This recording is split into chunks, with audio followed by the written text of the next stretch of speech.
সাইকোলজিতে বলে কেউ যদি 30 থেকে 33 দিন কোন একটা কাজ একেবারে মানে মন থেকে করে, তাহলে এটা তার চরিত্র হয়ে যায়, হ্যাবিট হয়ে যায়। এরপরে আর তিনি কি ওটা তিনি কখনো ছাড়বেন না, এটা তার মানে চরিত্রের অংশ হয়ে যায় এই কাজটাই করতে পারলে। ধরুন আমরা যদি সিদ্ধান্ত নিই যে আমি এই কাজটা করবো না, যেমন আমি ডেইলি মানে অপ্রয়োজনে ফেসবুক আমি টিপাবো না, বা ইউটিউব আমি টিপাবো না, অথবা ধরুন আমি পত্রপত্রিকা অপ্রয়োজনীয় পত্রপত্রিকা পড়বো না, বা আমি টেলিভিশন দেখবো না, যদি আমি সিদ্ধান্ত নিই, এইরকম একটা সিদ্ধান্ত যদি আমি বাস্তবায়ন করতে পারি, তাহলে পরবর্তী সিদ্ধান্তগুলো কি আমার জন্য সহজ হয়ে যাবে। কারণ আমাদের তখন ক্যাপাসিটি তৈরি হয়েছে। কারণ অধিকাংশ লোকই তার নফসের দাস, তাই না? মানুষ যখন কোনো কাজ হ্যাবিটে রূপান্তরিত করে, চরিত্র মানে তার অভ্যাসে রূপান্তরিত করে, ওটা কিন্তু তখন মিনিং শয়তানি পরিণত হয়ে যায়। অতএব লোকেরা কেবলমাত্র শয়তান তাকে ধোকা দিয়েছে বলে কাজ করে না, বরং শয়তান ধোকা দেওয়ার মাধ্যমে সে এই কাজটি করতে করতে এটা তার হ্যাবিটে পরিণত হয়ে গেছে, এটা তার চরিত্রের অংশ হয়ে গেছে। এই কারণে লোকেরা এই কাজগুলো করে। জেনজির একটা বড় প্রবলেম আছে। এই প্রবলেম হলো কি, জেনজি প্রচুর পরিমাণে ডিজিটালি তারা মানে অ্যাডিক্টেড। এই ডিজিটাল অ্যাডিকশন থেকে তাদেরকে বাঁচতে হলে রমাদান একটা মোক্ষম সময় তাদের জন্য। এবং রমাদান এটা কিভাবে করবে আমরা বলবো ডিসকানেক্ট টু রিকানেক্ট। মানে এই ডিজিটাল থেকে ডিসকানেক্ট হয়ে কি রিকানেক্ট হবে কার সাথে? আল্লাহ সুবহানাহু ওয়া তাআলার সাথে। আল্লাহর সাথে রিকানেকশন করার একটা বড় সুযোগ এখানে আছে। তাহলে এখানে আমরা কিভাবে করবো কাজটা? এক নম্বর বলবো যে স্মল টার্গেট নেন, ছোট ছোট টার্গেট নেন। স্মল হ্যাবিটস রিয়েলি ক্রিয়েট দি মানে যদি আমরা বলি সাকসেস। মূলত মানুষ সফল হয় কি কারণে? ছোট ছোট ভালো কাজ রেগুলার করবে, ছোট ছোট করে করবে, ছোট ছোট ছোট জিনিস নেবে। যেমন ধরুন ডেইলি 10 মিনিট কোরআন তেলাওয়াত করবে, এটা তিনি সিদ্ধান্ত নিলেন যে আমি ডেইলি, এবং এটা নন নেগোশিয়েবল, নন কম্প্রোমাইজেবল, এটাকে কোনো নন অ্যাভয়েডেবল, আনঅ্যাভয়েডেবল না, আমি এটা অ্যাভয়েড করবোই না। আমি 10 মিনিটই কোরআন তেলাওয়াত করবো ডেইলি। আমি 8 রাকাতি অথবা 20 রাকাতি আমি তাহাজ্জুদ মানে তারাবি পড়বো, এটা পড়বো। যতটুকু আমি পড়েছি ছাড়বো না। প্রথম দিক দিয়ে 20 রাকাতের পরে আর 8 রাকাতের পরে আর পড়েই না, মানে এমন যেন না হয়। আমি তাহাজ্জুদ নামাজ পাচ্ছি 2 রাকাতে আমি পড়বো, আমি তাসবিহ তাহলিল পড়বো, আমি ঠিক আছে 10 মিনিটই পড়বো, ঠিক আছে। আমি ইসলামিক আলোচনা শুনবো, ঠিক আছে আমি 1 ঘন্টায় শুনবো, মানে একেবারে ব্লক, মানে এটা একেবারে ছোট ছোট ছোট করে নেবে তিনি, ঠিক আছে। এবং যেমন ধরুন ফজর সেন্ট্রিক, যে আমি ফজর মিস করবো না, ঠিক আছে। এটাই করেন যে এই রমাদানে আমি একদিনও ফজর মিস করতে চাই না, আমি জামাতে গিয়ে ফজর আদায় করবো। যে কনসিস্টেন্সি, যারা যে কাজটা আপনি একটা কাজ ছোট করে করেছেন, যেমন একটা এক্সাম্পল বলি, প্রতিদিন তিনি যদি 10 আয়াত করে কোরআন পড়েন, অথবা প্রতিদিন তিনি যদি 10 মিনিট করে পড়েন, তাহলে মাস শেষে কত মিনিট? 300 মিনিট। বছর শেষে কত মিনিট?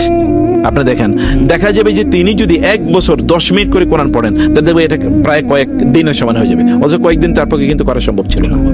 যে সেই কারণে স্মল কিন্তু কন্টিনিউয়াসলি, কনসিস্টেন্টলি এটাকে করতে হবে। বড় করে শুরু করতে যাবেন না। বড় করে শুরু করে কেউ কোনোদিনই কোনো কাজ করতে পারে না। সব কাজে ছোট। যেমন ধরুন অনেক বড় গাছ কি থেকে হয়? একবার ছোট্ট একটা বীজ থেকে হয় না? আচ্ছা, আল্লাহ তাআলা আমাদেরকে কি থেকে তৈরি করেছেন? এক ফোঁটা পানি থেকে তৈরি করছেন না? কিন্তু আমরা কত বিশাল মানুষ এখন রূপান্তরিত হয়েছে। আল্লাহ সুবহানাহু ওয়া তাআলা আমাদেরকে দেখিয়ে দিয়েছেন যে একেবারে ছোট্ট থেকে তৈরি করতে হয়। ছোট থেকে তৈরি হলেই তারপর এটা বড় হয়। আমরা যখন জন্ম নিয়েছি তখন ছোটভাবে জন্ম নিয়েছি, এত বড় হয়ে কি আমরা জন্ম নিয়েছি? না। অতএব ছোট থেকে শুরু করেন, এটা গ্র্যাজুয়ালি বাড়ান, হ্যাবিটে পরিণত হবে। আজকে 10 মিনিট, প্রথম দিন 10 মিনিট করে, পরের দিন 11 মিনিট, তারপরের দিন 12 মিনিট, তারপরের দিন 13 মিনিট, তারপরের দিন ডেইলি যদি 10 মিনিট করে বাড়ান, তাহলে লাস্ট দিন কত মিনিট হবে? 40 মিনিট হয়ে যাবে, তাই না? এটাই ওই যে আমরা বলি না, বিন্দু বিন্দু পানি থেকে কি হয়? সিন্ধু হয়। ছোট ছোট বালিকণা থেকে কি হয়? বিশাল বড় মরুভূমি তৈরি হয়। আমাদেরকে ছোট ছোট থেকেই শুরু করতে হবে ইনশাআল্লাহ।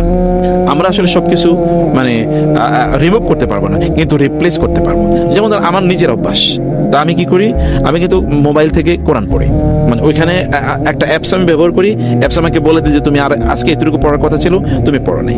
এইটার কারণে আমি অ্যাপসটা ব্যবহার করি। কিন্তু আমি বলবো যে রমাদানে আমি এটাও বন্ধ করে দেবো। মুসাফ নাই আছে কিনা? কোরআনে মুসাফ আছে না? মুসাফে আমার ব্যক্তিগত মুসাফে কিন্তু অনেক দাগ আছে, আমার নাম লেখা আছে, আমি সেখানে নোট নেই। এরকম মুসাফ সবাইকে বলে ব্যবহার করুন। মুসাফের উপর আপনার আঙ্গুলটা পড়ুন। কিয়ামতের দিনে মুসাফ আপনার পক্ষে গিয়ে বলবে, আল্লাহ ওর আঙ্গুল আমার এখানে পড়েছে, এবং সে তখন আমার পক্ষে সাক্ষী দেবে কিয়ামতের দিনে। এরকম কিছু আমাদের স্মৃতি থাকুক না আমাদের মুসাফের উপর, আমাদের আঙ্গুল থাকুক না। আমি ছোটবেলায় দেখেছি আমার মা যে কোরআন পড়তো, ওটার পাতাগুলো ছিঁড়ে গেছে।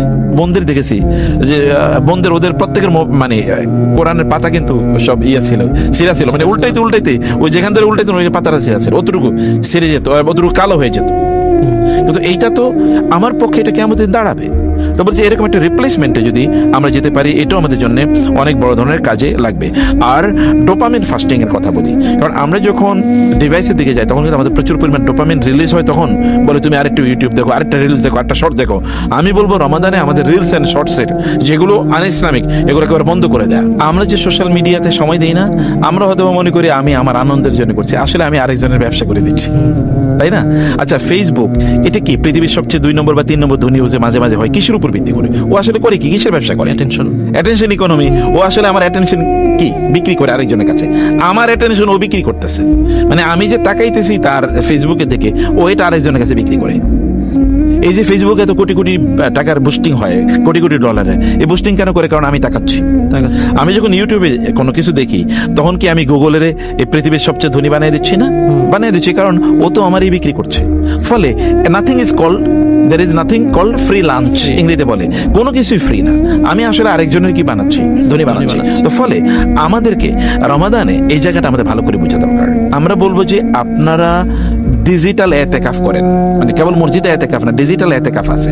মানে কি এই যে ডিজিটাল ডিভাইসগুলো অথবা ইন্টারনেট বা এইগুলো ব্যবহার এর মাত্রা সীমিত করেন। এখন বলবেন কিভাবে সীমিত করব? সীমিত করার অনেক সুন্দর উপায় আছে। যেমন ধরুন কেউ যদি বলে যে আমি ইফতারের 1 ঘন্টা আগ থেকে কি আর ইন্টারনেট ব্যবহার করবো না, ইফতারি থেকে এরপরে রাতের 11টা পর্যন্ত করবো না, কারণ ফজর মানে মাগরিবের নামাজ আছে, এশা আছে, তারাবি আছে, এরপরে বাসায় আসবো। এরপরে ঘুমের কমপক্ষে আধা ঘন্টা আগ থেকে কি ডিভাইস ব্যবহার করা বন্ধ। কোনো অবস্থায় আমার বেডরুমে অর্থাৎ আমার বেডে বিছানায় ডিভাইস ব্যবহার চলবে না, এটা হারাম, নিষিদ্ধ। আমার বেডরুমে অথবা আমার বেডে মানে আমি যখন বিছানায় যাব ঘুমানোর জন্য তখন ডিভাইস নাই, কারণ তখন আমার কি আছে? তাসবিহ তাহলিল আছে, অনেক তাসবিহ তাহলিল আছে, সূরা মুলক আছে, সূরা সাজদা আছে, তারপরে সেখানে কি মানে আয়াতুল কুরসি আছে, সূরা বাকারার শেষে 2 আয়াত আছে, সেখানে কুল ইয়া আইয়ুহাল কাফিরুন আছে, কুল আউযু বিল ফালাক, কুল আউযু বিন নাস, কুল হুয়াল্লাহু আছে, মানে এরপরে সুবহানাল্লাহ আলহামদুলিল্লাহ আল্লাহু আকবার আছে, এরপরে ঘুমের দোয়া আছে, কত কিছু আছে। এগুলো তো আমার মানে মূল কাজ। এগুলো যদি রমাদানে আমি না করি তাহলে কবে করব এই কাজ? তাইলে নির্ধারিত একেবারে টাইম ব্লক করতে হবে, যে সময় কি ডিজিটাল ডিভাইস চলবে না। 2 নম্বর, নোটিফিকেশন অফ করে রাখতে হবে। অনেক ধরনের নোটিফিকেশন হাবি যাবি না, সব বন্ধু বান্ধবদের নোটিফিকেশন। আপনি 50টা গ্রুপে আছেন, এই 50টা গ্রুপে হাবি যাবি এখানে কি মানে পোস্ট হচ্ছে আর আপনার কি হচ্ছে? নোটিফিকেশন আসছে। এভরি নোটিফিকেশন ইজ ডিস্টার্বিং, তাই না? প্রত্যেকটা নোটিফিকেশন কি আপনাকে অ্যাটেনশন নষ্ট করে দিচ্ছে না? একবার অ্যাটেনশন যদি চলে যায়, আবার অ্যাটেনশন আনার জন্য আধা ঘন্টা সময় লাগবে। তাহলে এটা আমাদেরকে এরকম একটা কাজ করা লাগবে। 3 নম্বর যেটা বলতে চাই তাহলে যে স্ক্রলিং আমাদেরকে কমাতে হবে। যে আমি আসলে ডিভাইস ধরলাম কিন্তু কতক্ষণের জন্য একেবারে নির্ধারণ করতে হবে। এর আগে বলছি কি টাইম ব্লক করে রাখতে হবে, যে সময় মানে ডিভাইস ধরা যাবে না। 2 নম্বর বলছি নোটিফিকেশন কমায় দিতে হবে। 3 নম্বর কি স্ক্রল ডাউনটাকে একটা লিমিটের মধ্যে নিয়ে আসতে হবে। যে আমি আচ্ছা ঠিক আছে আমি মোবাইল ধরলাম কিন্তু আমি আধা ঘন্টার চেয়ে বেশি এটা ব্যবহার করবো না, বা 1 ঘন্টার চেয়ে বেশি আমি এটা ব্যবহার করবো না। একেবারে এইভাবে টাইটলি এটাকে কন্ট্রোল করা। এর পাশাপাশি চোখকে যত নিয়ন্ত্রণ করা যায়, আল্লাহর কসম করে বলছি কোন মুসলিম যদি তার চোখকে নিয়ন্ত্রণ করতে পারে তাহলে তার অন্তরে ঈমান ঢুকবে। চোখকে যদি ঈমান মানে নিয়ন্ত্রণ না করতে পারে, যতই মুত্তাকি হতে চেষ্টা করুক না, কোনোদিন হতে পারবে না। কুল লিল মুমিনিনা ইয়াগুদ্দু মিন আবসারিহিম ওয়া ইয়াহফাযু ফুরুজাহুম যালিকা আযকা লাহুম ওয়া কুল লিল মুমিনাতি ইয়াগুদ্দুনা মিন আবসারিহিন ওয়া ইয়াহফাযনা ফুরুজাহুন্না। আল্লাহ তাআলা বলেছেন মুমিনরা, ঈমানদাররা তারা যদি তাসকিয়া পবিত্রতা অর্জন করতে চায়, অন্তরের পবিত্রতা, তাহলে চোখকে নিয়ন্ত্রণ করা ছাড়া কোনো উপায় নাই। চোখকে নিয়ন্ত্রণ করাই লাগবে। যে মাসে কোরআন নাজিল হয়েছে, কেন? হুদাল লিন্নাস, মানুষের জন্য হেদায়েত স্বরূপ। ওয়া বাইয়িনাতিন মিনাল হুদা, হেদায়েতের সব বক্তব্যগুলো স্পষ্ট করে বলে দেওয়া হয়েছে। ওয়াল ফুরকান, কোনটা সত্য কোনটা মিথ্যা এর মধ্যে পার্থক্যকারী হিসেবে আল্লাহ তাআলা কোরআন নাজিল করেছেন। তো কোরআন যদি শুধু তেলাওয়াত করে তাহলে তিনি এগুলো পাবেন কোথায়? কোরআন তেলাওয়াত করে তিনি সওয়াব পাবেন। বিকুল্লি হারফিন হাসানাতুন ওয়াল হাসানাতু বিআশরি আমসালিহা, প্রত্যেকটা বর্ণের জন্য তিনি 10টা করে নেকি পাবেন। ঠিক আছে, সত্য, কিন্তু এই নেকি দিয়ে কেবল তিনি জানাতে যেতে পারবেন? নো। রমাদানের মানে কোরআনের আইন নিজের জীবনে বাস্তবায়ন করা লাগবে না, সমাজে বাস্তবায়ন করা লাগবে না, রাষ্ট্রে বাস্তবায়ন করা লাগবে না? অবশ্যই লাগবে। তার জন্য তার জবাব দিতে আছে। এ কারণে কোরআন কেবলমাত্র তেলাওয়াত না, কোরআন তেলাওয়াত, তাদাব্বুর এবং তাতবিক, 3টি জিনিসের সমন্বয়। কোরআন তেলাওয়াত, তিনি তেলাওয়াত করবেন, এবং কি তাদাব্বুর, কোরআন নিয়ে তিনি চিন্তা করবেন। আফালা ইয়াতাদাব্বারুনাল কোরআন, তারা কি কোরআন নিয়ে চিন্তা ভাবনা করবে না? আল্লাহ তাআলা তার রাসূলকে বলেছেন ইয়াতলু আলাইহিম আয়াতিহি ওয়া ইউযাক্কিহিম ওয়া ইউআল্লিমুহুমুল কিতাব ওয়াল হিকমা। কোরআন কেন্দ্রিক আমাদের 4টা কাজ, এর মধ্যে একটা কাজ হচ্ছে কোরআন তেলাওয়াত করা। 2 নম্বর কাজ হচ্ছে কি কোরআন এর অর্থ বোঝা এবং কোরআনকে নিজের জীবনে বাস্তবায়ন করা এবং এর মাধ্যমে নিজকে পবিত্র করা, নিজকে পরিশুদ্ধ করা। কোরআন তো শিফা আমাদের জন্য, তাই না? ফি শিফাউল লিন্নাস ওয়া নুনাজ্জিলু মিনাল কোরআনি মা হুয়া শিফাউন ওয়া রাহমাতুল লিল মুমিনিন। আমি কোরআনকে তোমাদের জন্য শিফা হিসেবে নাজিল করেছি। তো আমার অসুখ তো প্রচুর পরিমাণ। অসুখ কি কেবলমাত্র শারীরিক? মানুষের সবচেয়ে বড় অসুখ কোনটা? আত্মিক। তো তার আধ্যাত্মিক বা তার আত্মিক অসুখ দূর করে কোরআন। তাহলে আমাকে কোরআন যদি ঔষধ হিসেবে গ্রহণ করতে চাই, তাহলে কোরআন বুঝতে হবে। এই কারণে 2 নম্বর কাজ হচ্ছে কোরআন বুঝা। আমরা বলবো যে রমাদানে আপনারা কোরআন পড়ুন, পুরো কোরআনে খতম দিতে হবে রমাদানে, নট নেসেসারি, তো ফরজ কিছু না, কিন্তু এটারই ফরজ বানিয়ে নিয়েছে। আমি অনেক লোকের জানি 3 দিনে অথবা কেউ কেউ দেখেছি 7 দিনে, প্রথম 7 দিনে, বাংলাদেশে এরকম অনেক জায়গা আছে, প্রথম 7 দিনে তারাবিতে কোরআন খতম, এরপরে নামাজও পড়ে না, রোজাই রাখে, শুধু নামাজ টামাজ কিচ্ছু পড়ে না। তারাবি টারাবি সুটা তারাবি একটা নাম দিছে আর কি, এরকম তারাবি পড়ে এরপরে সে অন্য জিনিস নিয়ে ব্যস্ত থাকে। সে মনে করছে তারাবি অথবা কোরআন খতম দিয়ে বুঝি তার মূল লক্ষ্য উদ্দেশ্য। সাহাবাই কেরাম এর অনেকেই ছিল যারা কোরআন হাফেজ ছিল না। আচ্ছা, অনেক সাহাবি তারা কি প্রথম যুগে মারা যায় না? যেমন বদর যুদ্ধে যারা মারা গেছে, এরা সাহাবীদের মধ্যে তাদের মর্যাদা কেমন? সর্বশ্রেষ্ঠ। তখন কি কোরআন পুরো নাজিল হয়েছে? না। তাইলে তারা তো পুরো কোরআন পড়ার সুযোগই পায় নাই, কারণ পুরো কোরআন তো তখন নাজিল হয়নি। অথচ তারা সর্বশ্রেষ্ঠ হতে পারে না? পারে। খতম দেয় মূল উদ্দেশ্য না, বোঝা হচ্ছে আমাদের মূল উদ্দেশ্য। অতএব আমরা যেন রমাদানে কোরআন বোঝার চেষ্টা করি।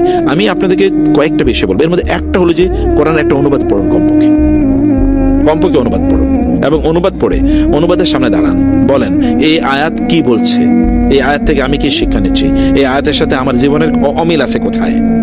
এই আয়াতের একটা শিক্ষা কমপক্ষে আমি আমার জীবনে বাস্তবায়ন করব। একটা শিক্ষা, যেমন আয়াত বলছে সবরের কথা, ঠিক আছে এখন থেকে ধৈর্য ধরবো। আয়াত বলছে শুকরের কথা, ঠিক আছে শুকর। আয়াত বলছে সলাতের কথা, ঠিক আছে সলাত ছাড়বো না। আয়াত বলছে কি তাকওয়ার কথা, ঠিক আছে এখন থেকে তাকওয়া অবলম্বন। একটা কাজ কমপক্ষে করি, এই আয়াত যা বলছে। তাহলে কি করতে হবে? আগে বুঝতে হবে। একটা করে আয়াতে বুঝি, 2টা করে 5টা করি, ঠিক আছে 5টা আয়াতে আমি আজকে বুঝবো, আগামীকাল 5টা, এরপর দিন 5টা, এরপর দিন 5টা। বছরের মাস শেষে কি 350 আয়াত। সুবহানাল্লাহ, বিশাল। কারণ কোরআনের একই বক্তব্য কি বারবার এসছে না? তাওহীদের কথাই বারবার এসছে, রিসালাতের কথা বারবার এসছে, জান্নাতের কথা বারবার, জাহান্নামের কথা বারবার, জালিমদের কথা বারবার, নবীদের কথা, এক এক নবীদের কথা শতবার এসছে, তাই না? একই কথা বারবার, সলাতের কথা বারবার, যাকাতের কথা বারবার, এই যে মানে সত্যবাদের কথা বারবার, জুলুম যেন না করি, শিরক যেন না করি, কুফরি যেন না করি, বেদাত যেন না করি, একই কথা বারবার এসছে। ফলে 350 আয়াত যদি মানুষ বুঝে, তাহলে প্রায় পুরো কোরআন সে বুঝে যায়। সে কারণে আমরা বলবো যে এতটুকু কমপক্ষে বোঝার চেষ্টা করুন। 3 নাম্বার, তাহলে যে ধরেন যে আমি ওই যে যেটা বললাম মধ্যখানে, যে ঠিক আছে আমি একটা শিক্ষা বাস্তবায়ন করব। কোরআন এই শিক্ষাটা আমি পাইছি, এই শিক্ষাটা আজকে বাস্তবায়ন করবো, আগামীকাল এই শিক্ষা। এরপরে 30 দিনে যদি 30টা শিক্ষা নেই, তারপরে আর শিক্ষা খুঁজে পাওয়া যাবে না খুব বেশি, তাই না? মানে মূল জিনিসগুলো তো চলে আসবে, যদি আমরা যেগুলো বললাম মূল জিনিসগুলো চলে আসে। তাইলে আমরা আচ্ছা ঠিক আছে 30 দিনে 30টা পারবো না, অন্তত আপনি 10টা করেন, 15টা করেন। আচ্ছা না পারেন একটা করেন, যে যেমন আমি শুকর ছাড়বো না, সবসময় আল্লাহর কৃতজ্ঞতা আদায় করবো, সে তো আল্লাহর ওলি হয়ে যাবে কেউ যেটা করে। কোরআন যে কোনো একটা জিনিস যদি ধরে, তাহলে সে হেদায়েত পেয়ে যাবে ইনশাআল্লাহ। সে কারণে আমরা বলবো যে এইটার এই বাস্তবায়নের আমাদের মানে হওয়া দরকার, এই দিকে যেন আমরা থাকি। এবং চতুর্থত যেটা আমরা বলবো যে এটাকে বড় ভলিউমে না নিয়ে ছোট ছোট, ঠিক আছে আপনি কোরআন খতম করবেন বটে, ছোট করে করুন। আপনি প্রতিদিন মানে ধরো প্রত্যেক 5 ওয়াক্ত নামাজের পরে এবং আগে, প্রথম আগে 5 ওয়াক্ত নামাজের আগে প্রতিদিন 2 পৃষ্ঠা, 5 ওয়াক্ত নামাজের পরে কি 2 পৃষ্ঠা। তাহলে প্রত্যেক নামাজে কয় পৃষ্ঠা করে হলো? 4 পৃষ্ঠা। আর 5 নামাজে কয় পৃষ্ঠা হয়ে গেল? 20 পৃষ্ঠা। 20 পৃষ্ঠা মানে 1 পারা হয়ে গেছে, কোনো টেনশন নেই, এমনি হয়ে গেল। অথবা তিনি যদি বলেন ফজরের পরে ঘুমাবো না, এটা এক্সাম্পল বলছি, যেহেতু রমাদানে ফজরের নামাজগুলো আমাদের এই সমাজে একটু কি আগেই হয়, সময় মতো হয়, তাহলে এরপরে সূর্য ওঠা পর্যন্ত কি একটু সময় আছে, বলে যে ফজর থেকে সূর্য ওঠা পর্যন্ত আমি আর ঘুমাবো না, এতটুকু পর্যন্ত আমি তেলাওয়াত করবো। সূর্য ওঠার পর ইশরাকের নামাজ পড়ে তারপরে কি ঘুমাবো, যদি কেউ ঘুমাতে চায়, অথবা আমি অফিসে বা চাকরি বাকরি ব্যবসা বাণিজ্যে যাবো, তাইলে এর মধ্যে তার কোরআন এমনিই খতম হয়ে যায়। সুবহানাল্লাহ। সে কারণে আমরা বলি আল্লাহ তাআলা তো সহজ করে দিয়েছেন, আমরা কঠিন বানালেই কঠিন হয়ে যায়। দ্বীন ইউসরুন ওয়ালা ইউশাদ্দু দ্বীন ওয়াহাদুন ইল্লা গালাবাহু। দ্বীন হচ্ছে খুবই সহজ, কেউ যদি জটিল বানাতে চায় তাহলে ওই দ্বীনের কাছে গিয়ে সে পরাজিত হবে, সে কোনোদিন সফল হবে না।